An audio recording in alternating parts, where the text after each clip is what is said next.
This is Digital Marketing Fastlane. This podcast will show you how to build, launch, grow, and scale a widely successful online business. Listen to real conversations with proven practical strategies and success stories. You're going to learn how to generate more traffic, more sales, more profit, and customer lifetime value for your online store.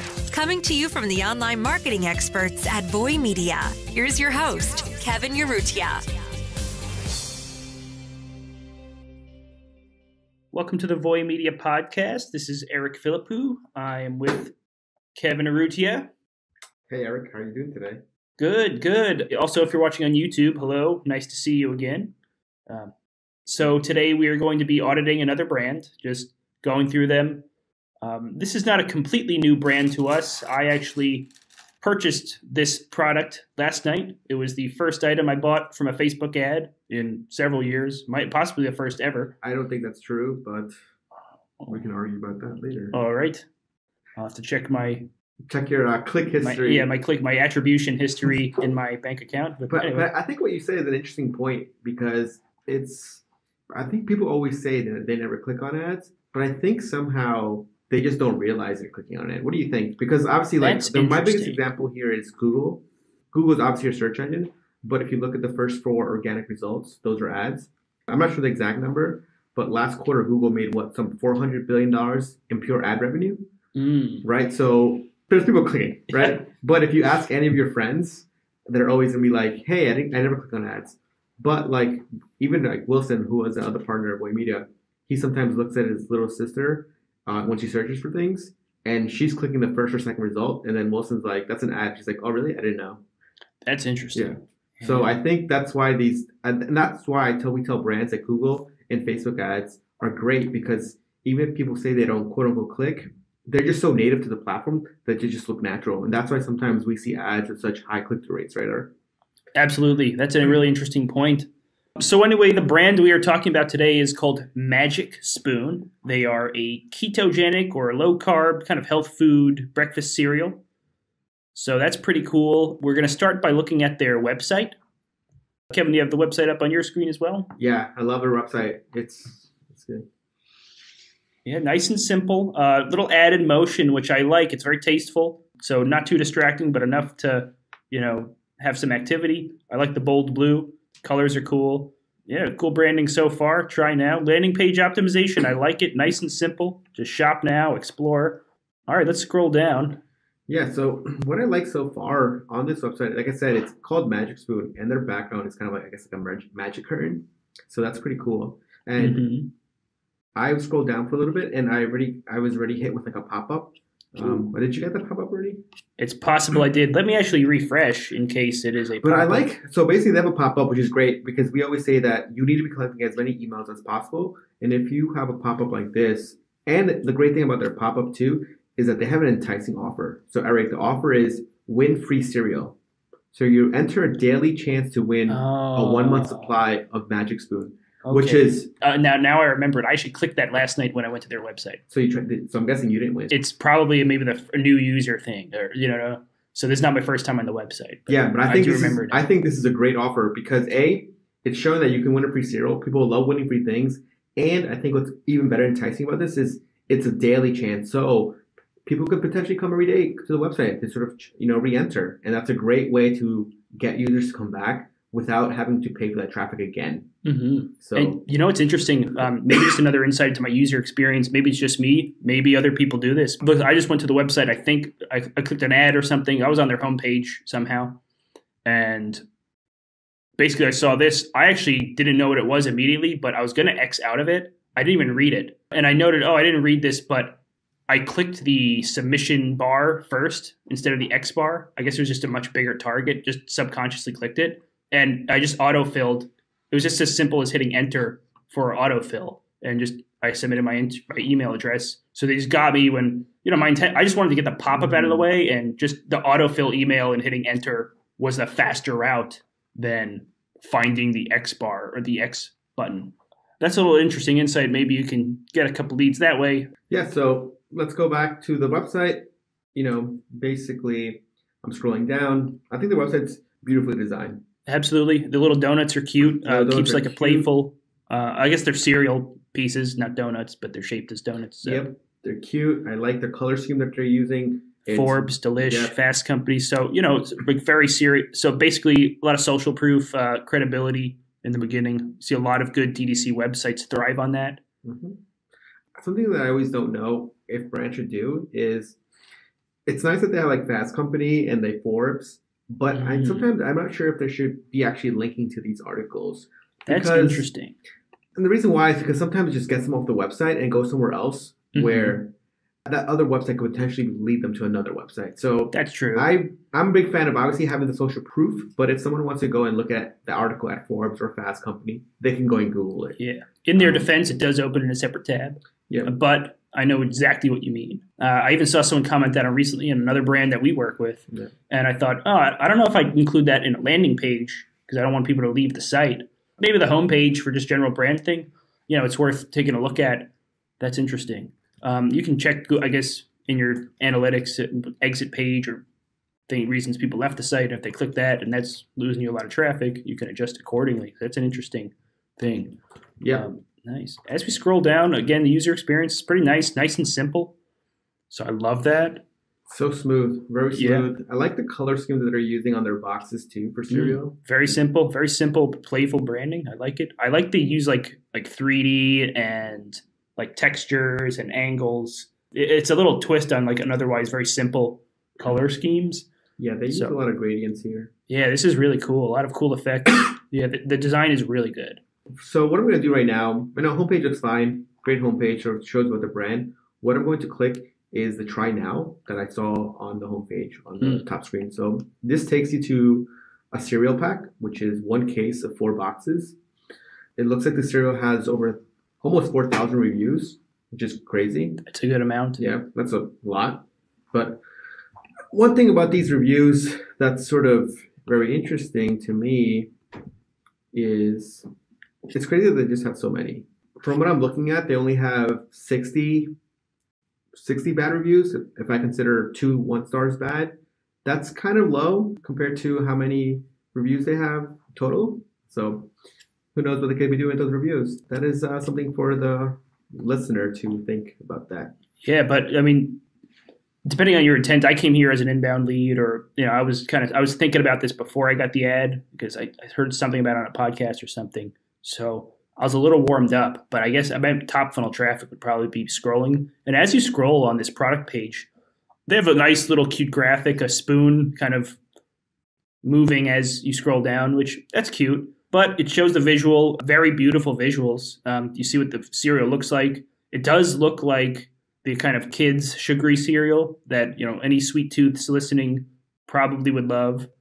But it shows high protein, low carb, sugar. So this is very cool. I think we have a few nutrition clients, and we do see the ads that do really well. It's like foods they can't have, and you say like, oh, this is a whatever paleo alternative or a vegan alternative to this pizza or something. So that's really good. And even just look at vegan recipes or keto recipes or paleo recipes in an Instagram hashtag. You'll probably see like pictures of cakes and stuff that are traditionally not these diets, and they are actually some sort of low carb or some sort of vegan alternative.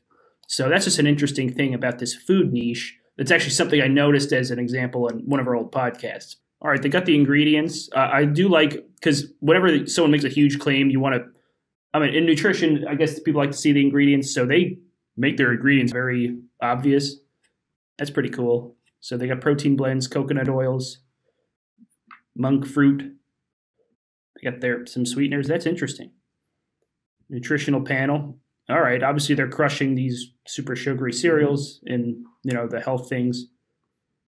Very good product page, I would say. Yeah, product page looks good. The only thing that I would say would be great here would be more photos of people eating it or, with it, More like UGC content would be great too. Absolutely. Like pictures of the cereal at someone's desk, someone, eating it for dinner. I know sometimes having breakfast at dinner is a thing. People love that. Yeah, or, it's... cereal at dinner hits differently, as they say. Yeah. Nice. It's true, though. I think we have some cereal in the office that, at a little 6 p.m. on a Thursday, Kevin might be. Yeah, might be a little making sure I get some oat milk in there. Yeah, oat milk. All right. Yeah. But yeah, overall product page looks nice. I love the branding that they have. Yeah, I like this episode. I'm assuming this website's probably on a Shopify, right? Probably. I forgot the podcast I heard about it on who said if they were using Shopify. Oh, yeah, it is for sure Shopify. Because when I went through the add to cart sequence, I was like, oh, this is the Shopify. What are your thoughts on that? Where it's like, I think consumers are knowing it's Shopify websites more. Is that good or bad? I'm not sure. I don't think they mind. In e-commerce in general, users are certainly conditioned to a pretty clear checkout and website user experience. And, you know, as long as you keep it super simple, your Chrome autofill does its job, you know, or even, I guess now your iPhones and your smartphones have autofills for you. Yeah, it's really good. Yeah, and one other thing that I like about their product page is that they have the price per bowl. I think it's a great way to sort of show how what of a good deal is. So we do a lot of nutritional products, and we actually do that as well, where it's like price per pill, price per serving, right? Remember you were doing that for a few of your cosmetics, anything that you consume, or first of all, anything, I guess you consume or you use several times and you have a finite usage of it. We had I think it was an eyelash product, and you know, it had, I guess, 30 uses per thing. So what a good marketing hook was, you know, $1.50 per use. Yep. And you know, that was really good because it was priced more expensive than competitors, and that's very true. But and especially for this cereal as well, you might think, oh, $39 for 4 bucks of cereal. But then they say the dollars per use, and that's something when I was buying, I'm like, all right, $1.30 per use, it's better than, you know, getting a coffee or something at a Panera. And that's exactly why. It's because you'll see, hey, look, a serving is only $1.39, at least for their website, and then you know that a typical dinner in New York City is what, $10? Or right, so typical breakfast. Yeah, I know what you mean. Or typical food, like, you know, maybe $7 of bacon, egg, and cheese with the coffee. You know, add a little extra ketchup. I know you like ketchup. I know I love ketchup, so a little extra there. Yeah. But yeah, I mean, this makes sense. I know. You know, for example, Eric, I know you were doing this strategy too that worked well when we were working with a fitness influencer for his supplements, and this worked. I know when we ran those ads, they killed it. Absolutely. Click-through rates and then the conversion rates also improved. We put that on their product page. Dollars per usage, especially if you think the price alone might put people off. Definitely that, you know, dollars per serving is a good. I do love that they have the subscription and save on a lot of. That's something I'd like to see a lot more consumable products doing. In the case of the cosmetics brand, that was something that we wish we did. That any cosmetics brand that doesn't have to be a food, just something that you're going to run out of. Skincare, cosmetics, food, some kind of supplements definitely have this little subscription thing. So this is a very well-designed website. You can tell, simple thing, but can go a long way. That subscriptions get you so much repeat business. It's going to be awesome. So this $39, it's not a great average order value, but I bet a huge percentage of people click that subscribe button, especially maybe the second time they purchase. They're like, oh, I'll just subscribe. And, you know, that customer lifetime value goes from 39 to whatever, 3, 4, or 5 times that. Yeah, one thing that I usually do when I'm looking at these websites is I usually do Control F and then type in refund, and I try to see if they have a refund policy, but I can't find it anywhere. So that's sort of interesting. I know they say like 100% happiness guarantee, but that's hard, and people aren't thinking about it like that. It'd be great if they have some sort of, you know, make it clear like, hey, this is our refund policy. Because like I said, why make the user search for the refund policy? Just you're making them work for it. So just make it super clear what it is. Have in the bottom, like, refund policy, you know. I am seeing try risk-free 100% guaranteed. So there might be something in the fine print as you go more. Yeah, I mean, I think they definitely have it. I know they said that they'll refund your order, but if I do refund, you can only see it when you expand that what is 100% happiness guarantee meaning. Okay. Yeah. So Understood. It's there, but, you know, make it clear. Another thing that I would really want to know about this website is like, who started this website? There's no about, there's no who the founders are, right? There's just the website. Like who did this thing? Especially with a food product. I think people want to know who's making this product. Why is this person an expert in this sort of brand? You know, I think for like maybe hardware, and maybe for like, you know, physical products maybe. But I think for food, I think people are caring about who is the person. Absolutely. Anytime you're putting something in your body, like it's food or even a cosmetic, something supplements, trust is always the biggest obstacle. Because, you know, I guess, you know, it's so much risk. This website doesn't look some scammy like some of these other. This website looks good. It looks like as you scroll down on the homepage, they have like some testimonials from, I guess, influencers, you could say, in the space, health and wellness experts. So something like that. That's good, but I did have an Our Story page, but it is very low. You have to scroll way to the bottom. Yeah, that's an interesting thing. So trust is important, but what do you think about this? So if you're looking at the homepage, go back to the homepage. If you go to Explore, you can see us versus them and then Our Story, but they don't immediately present that. But you can do it if you're looking around. Do you think they sacrifice the simplicity if they add that about us? And do you think that simplicity is really, because the simplicity of this homepage is really nice. Yeah, that's an interesting school of thought. I'm sure they've tested it, though. They look like they've definitely thought and tested a lot. Yeah, no, I definitely see it now. Yeah, I see it now. I didn't realize what the Explorer was. So I didn't click about it. So it's kind of like, it's kind of what I said before. It's like, it makes sense now that I know about it. But as a user, when you're first coming here, you're not trying to be like, oh, this website's going to be clever. Let me see what things I can uncover. Yeah. Right? Yeah. So people don't want to uncover things. Just show them exactly what it is. That's interesting. Yeah. And that's sort of what we sort of say with things. It's like, just show people. Because right now I'm seeing Our Story. So I see it's the founders, who they started. Now I can see the great story for them. But like I said before, they're just too clever sometimes. You just don't know what to do. Yeah, absolutely. Okay, I'm going to add something to the cart right now. And I'm going to go to checkout, traditional checkout. Nice. That's good. You don't want to be too fancy, especially that bottom of the funnel. Just make it real quick. Make it really easy for people. That's awesome. Yeah.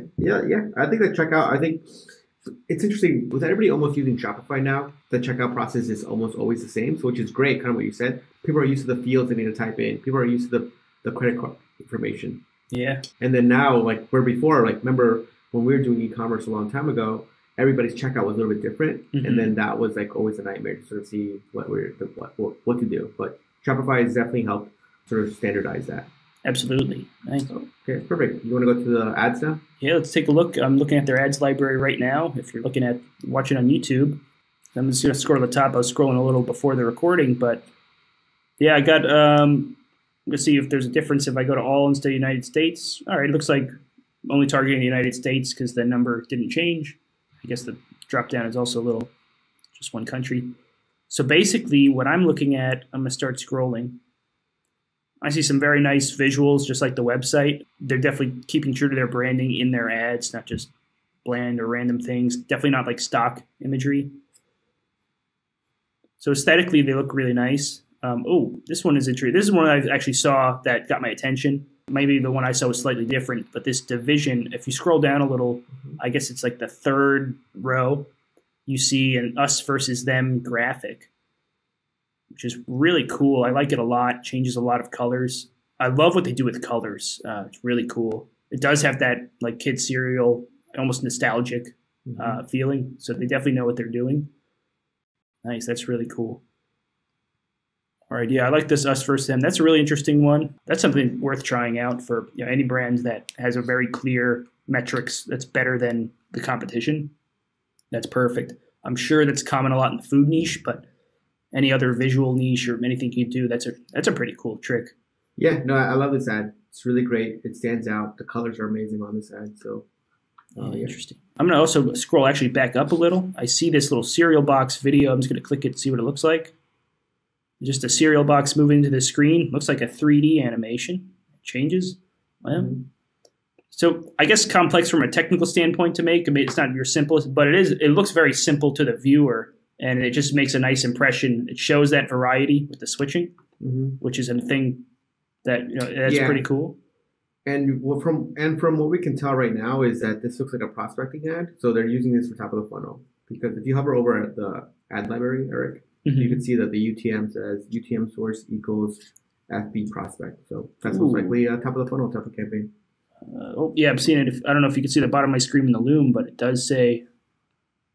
Yeah. So I see FB prospect. Here we go. So that's a great tip. Sometimes when you're looking at these campaigns for brands, they will actually say prospecting, middle of the funnel, bottom of the funnel. Oh, right? Interesting.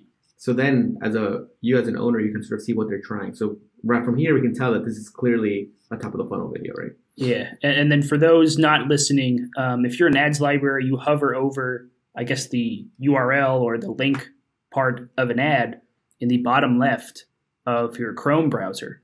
you'll see the URL that this link leads to, and then you see the UTM parameters. And the UTM parameters, in this case on my screen, if the Loom is capturing it, it says FB prospect after UTM source. So yeah, that's what Kevin's talking about. You can dissect their funnel through these little tricks. That's a really cool trick. That's definitely helpful when looking at these ads. Before, we just kind of made assumptions. At least I did. I didn't know that trick. I learned it today. Exactly what you're saying, because Eric, if you scroll down, you can now actually see the retargeting ads. It says FB retarget. Oh, so now you know what messaging and it looks like for one ad that they have, it's like a quick video ad, 2 seconds. They just have like a testimonial. These testimonial ad copy works well. And what they're doing too is, it's interesting because if you see in this one that says "in love, magic in a bowl," you see how their text is bolded. They're using that like bolded trick that basically this is like an ASCII version of characters that makes it bold on Facebook. It's like you have to use like a plugin, or not a plugin, but you have to use like one of those like websites that's like make text to bold, into like ASCII. But yeah, technically it's like not allowed by Facebook because it's standing out in the newsfeed. So, but some people get away with it. So clearly looks like they're getting away with it. Yeah, and also even if it didn't have the bold, if it was just regular, hey, it's still a nice looking ad. The visual of the ad, which is probably what you're going to read first anyway, is beautiful. They use a lot of colors and like I guess flashing images, for lack of a better word. So that's really interesting. I know a lot of people the use of color is very important in ads. It's something I know we don't talk about a lot, but just to capture attention, these popping colors make a difference. But yeah, you can tell they're using that. So this is interesting to me because like this looks very addy. Absolutely. Right. So all their ads right now look like an ad. So, and we've seen when your ads look too much like ads, they don't convert well. So interesting. Right. So we always say that, hey, if your ads looks like this is everything you're saying is true, it pops out in the newsfeed. But people can really say, okay, like this is not normal my newsfeed. Like, understood. So sometimes what we've seen the best creatives are ones that blend in with your newsfeed. That's why I think for them it'd be great to just have photos of regular people eating the cereal at their home, kind of like a UGC essentially, right? Yeah, I'd be interested just to see if you go to the Instagram hashtags like cereal or something. Yep. Just see that's the kind of organic content people are responding to in the top posts on Instagram. Yeah, because I think you wrote an episode that. about that too, where if you go to cereal, for example, hashtag, you could look at the top liked, and that sort of might be a creative that you can replicate. Yeah, but something can be said for if you have a very unique offer, like a truly unique offer, you solve a clear problem with a clear solution, which is, by the way, is an awesome thing you can do as a brand. You can get away with more salesy or advertising looking ads, more upfront. That's what my experience was in some of the brands that did have a very innovative product. You can be more, I guess, blunt about how this is an advertisement. And, it looks like this is a pretty unique product. And I know there are a lot of similar competitors. This entire niche, this, I guess, healthy breakfast cereal thing is a very new product and very new topic. So they can probably get away with a lot of it. But yeah, I know what you mean, though. It's definitely worth testing different styles like that. Yeah, because this is definitely a style of ad. I would love to test this sort of style on some of the ads that we're doing too. Just like pure poppy colors, completely sticks out of the newsfeed. Yeah, I know what you mean. Interesting. I like their. It's funny because I was looking at one of their ads. It's like subscribe, only $1.29 per bowl, which is kind of exactly what we were mentioning before, where it's such a great offer that you can use in your ad. It's like, hey, look, it's only $1.29, and that's exactly what they're using, and that's exactly what we did for when we were running with the influencer campaign. Yeah, that makes a lot of sense. Wow. I like this one. Less carb, more spoon. It's cute. Yep. Less bad thing, more good thing. Let's see what else I really like. Yeah, I mean, I'm looking at the retargeting ads. Yeah, it looks like they're prospecting a lot and also retargeting a lot. Interesting. Yeah, I like the child. They're definitely doing a few angles. So as you scroll more and more down. It's interesting because they haven't really talked about the angles. It's kind of just the benefits, like what it tastes like, the protein. They're really just showing the benefit, the product. Like, there's no like hard angle. It's kind of like what we think about. Well, that's also something interesting. When your product is the more unique your offer is, the less creative you have to be in your angle. So especially if your product solves a clear problem, a good angle is just like a solution to a serious problem, an emotional reason why someone would buy something. But if your product speaks for that and actually does, not like, oh, we're just a little less expensive than the other 1,000 competitors. If it actually is unique, you can get away with less angles. But even as you scroll down more, obviously we are seeing things like less carbs, more protein, that pure benefit angle, which is interesting in itself. I do see one that's interesting called childlike cereal for grownups. I guess that nostalgia angle. They have like a nice quote, had pretty much given up on cereal as an adult until I got the taste of Magic Spoon. And that's an interesting angle as well. Yeah, it's an interesting angle because it's interesting to say, because like, I guess as an adult, how often do you tell your friends, oh yeah, I had cereal today? I guess people do tell you that. I'm not sure for dinner. I'm not sure. I know exactly what you mean. Yeah, it's like, is it a weird thing to say? Like, you kind of sort of getting over that fear of, hey, it's okay to eat cereal. Right? Yeah, absolutely. I don't know, maybe. It's just a weird, I know what you mean. It's not exactly like, I ate a steak or I ate it's something like grown up or something. But I guess I guess for this sort of company, you're keto, so you're already used to your friends telling you that you're keto. That's interesting. Right. Like, oh, I'm a keto diet, so you can't go out to eat. Yeah, it's true. Okay. Sure. But another thing here, I think that would be great for them. I'm not sure, is the educational part. Would an advertorial work well, or just like a content piece? Remember for the other brand that we were auditing, they had a lot of educational content for the keto, paleo diet, Mediterranean diet. So they were educating their users about why they should get their subscription boxes or meal kits, right? Absolutely. That's an interesting part. Yeah. If they did some sort of health benefits of low carb dieting. Yeah, because right now right now, from what I'm looking at, I think obviously we clearly don't know what they're thinking, but from what I'm seeing, it's like the people here know a problem, they're trying to solve a solution, versus I think for the Territory, the other brand that we audited, they're trying to educate users and saying, hey, this is why you should do this, and now you can buy our product. I understand. Oh, right? That makes a lot of sense. So it's like this is more like, hey, here's our product. We know you have this issue. There's no like getting like completely new people. I'm not sure. That's that state of awareness. Yeah, we talked about it in an internal meeting just recently. Yeah, so the state of awareness in this case, obviously these angles, maybe they're already aware of the problem. Yeah. So that's, in this case, you're targeting people who know that they have a health problem but can't eat cereal. And that's an interesting one, because I guess the only reason people don't eat cereal is probably health these days. Because if you're not eating something that tastes delicious, sweet and nice, it's probably a health reason. It's a reason we don't eat ice cream every meal. So, I mean, just logically, people just understand there'd be a reason why not to eat cereal. Makes a barrier, if you will. So there's a state of awareness. In that case, like cereal is probably unhealthy. It's probably like that state of awareness. So they're aware of a problem, and at least a commonly aware problem.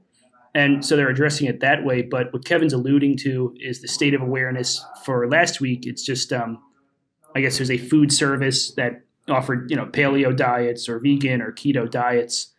That's something where a lot of people, they might not, they're thinking they're in this different state of awareness. They're trying to learn more about different diets.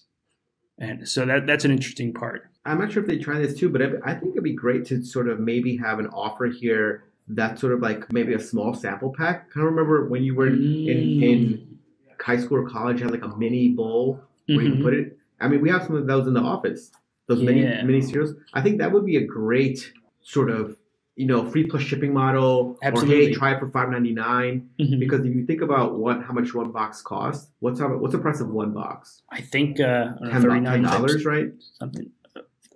Yeah, about $39. I guess $10. I guess $39 for 4 isn't too much. $10 a box. It sounds like a lot. It sounds like a lot though. But I'm assuming they're doing it because shipping one is probably super expensive. True. Whereas they want to get the AOV up and say, hey, we'll do 4 and package them all at once. But I think having a great offer, and I think this is goes back to the state of awareness that you said before, where if people aren't aware, let's give a product like $2.99 mini, try it out for your first day. If you like it, order again.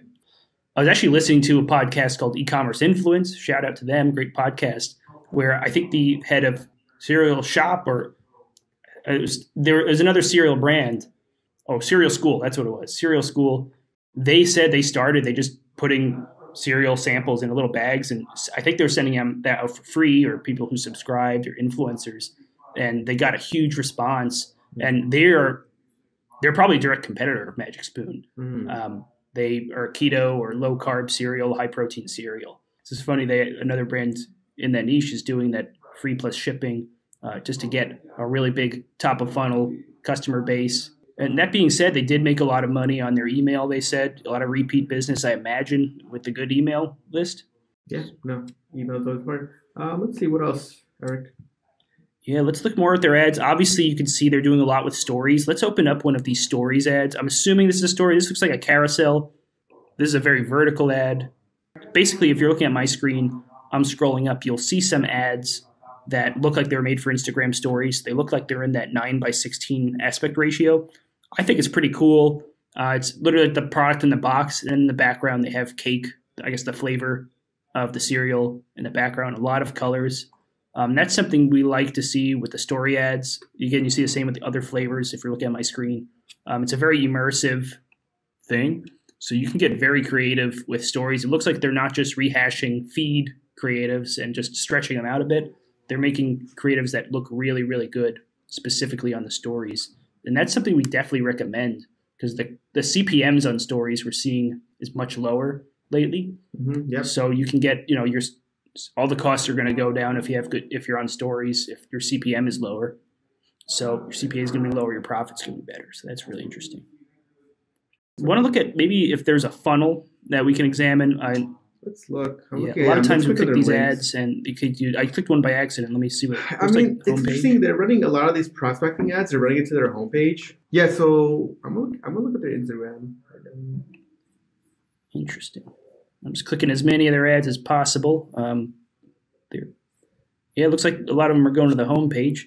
Anyway, the homepage is, I guess you could argue, landing page optimized. It's nice, clean flow to the homepage. I imagine it's converting for them because they look like they're testing a lot. Yeah. So they would, if there was a problem, they would probably be addressing it. So I imagine it's a well-converting homepage. Look at this ad. It looks like cereal falling into a bowl. It's cool. Infinitely falling into a bowl. It's cool. Just a little scroll stopper, simple video. What I like about their creatives, their simplicity and their colors. They use a lot of. It's not a lot of complex videos. It reminds me of like Beauty Bay. It's like a very... Yeah, we talked about them on the podcast before. I think it was before we were screen recording, but they had simple, I guess, just showing the product in very colorful ways. Interesting. This is an interesting ad. They got little 4 quadrants here. Ooh, this is cool. It's like a little Sudoku puzzle ad I'm looking at on my screen. Oh, wow. The aesthetics and the branding are beautiful on this. This is probably one of the nicer brands I've seen. What are you looking at now, Kevin? Now I'm just clicking on their ads, but there's some Canvas ads, but I guess we can't see those. You see like Facebook/Canvas, but yeah, I'd be interested to see how Canvas is working for them. That's something that we want to explore a lot. Yeah, but it looks like their Canvas ads are off, so who knows? Yeah, if you hover over fb.com/canvas_doc. Yeah. I imagine that will take you there. Yeah, it takes you to the home page. It takes me to okay, cool. Overall, yeah, that's pretty much it. Basically, you can see, I think key takeaways here are, they have a very unique offer. They have very beautiful branding. And I imagine they're a fast-growing e-commerce company because of, I imagine these have a big impact on why they're growing. They're very simple branding, they don't overcomplicate things on their user experience. It's very aesthetically pleasing, really cool. And their ads are nice. Yeah, and the offer is unique. Yeah, no, I love their stuff. All right, well, thanks for listening. If you have any questions or if you have a brand you want us to audit on the podcast, or if you're watching on YouTube, send an email to eric@voymedia.com. And, check us out on iTunes. Leave us a review if you like this. And this will also be on YouTube, so you can follow along as well. Eric, thanks so much for another great podcast. See you. This week's episode of Digital Marketing Fastlane was brought to you by the performance marketing experts at Voy Media. Join us again next time as we'll be bringing you more tips, techniques, and know-how to make your online business the very best that it can be. If you have any questions, comments, or feedback, we'd love to hear them on Twitter at Voy Media. Thank you.